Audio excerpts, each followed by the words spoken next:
Joining us to talk about the grief and frustration that they are displaying right now, you know, it's very hard for all of us to see, is Heidi Snow.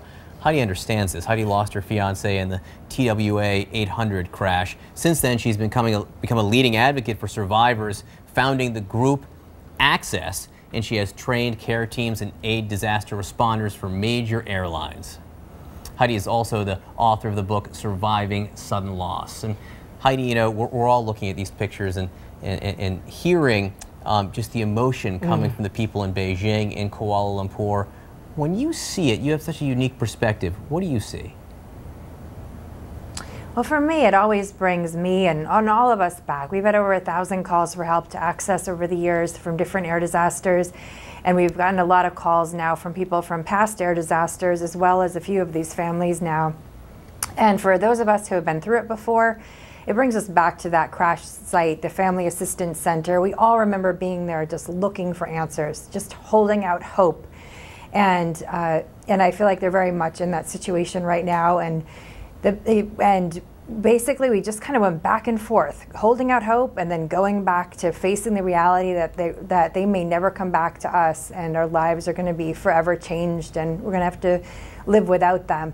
And until there's some kind of confirmation through wreckage or some type of remains, I really believe that there really is no closure or any way to really get out of going back and forth with this hope that we cling on to and then going back to the reality. I think there needs to be a lot more evidence for the families to really be able to accept that their loved ones actually are gone. And I remember so well at the site, the varying personalities. We've really learned at Access that everybody goes through their grief in their own way.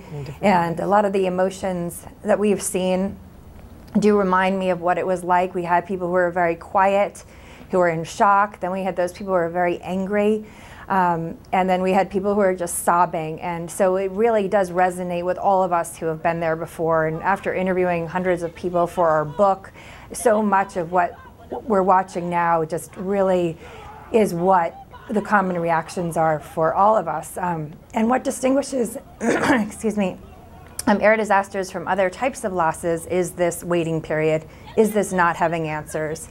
And we certainly have a lot of people at Access who still do not have any remains or any confirmation from other air disasters that their loved ones actually were on board.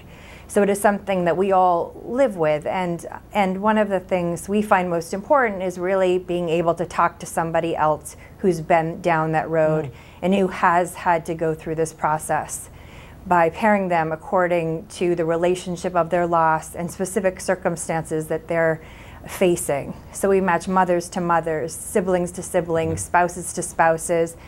And if remains are not found, we pair them up with somebody else who also had to wait a long time.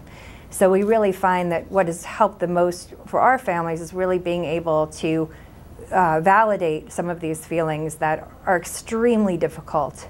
And this is such a difficult time. And the rest of the world, I think it's hard for them to understand the hope piece, but all of us know that because we would do anything we could to keep them alive. Heidi, we want to say thank you because we know this work that you do is ongoing. You've spoken with us before about the ongoing need after the press conferences are over, after the cameras go away. So thank you so much, Heidi Snow. It works with providing emotional support services to survivors and family members of aviation disasters. Thank you so much for joining us. And you can read much more about Heidi's support group, Aircraft Casualty Emotional Support Services, at accesshelp.org.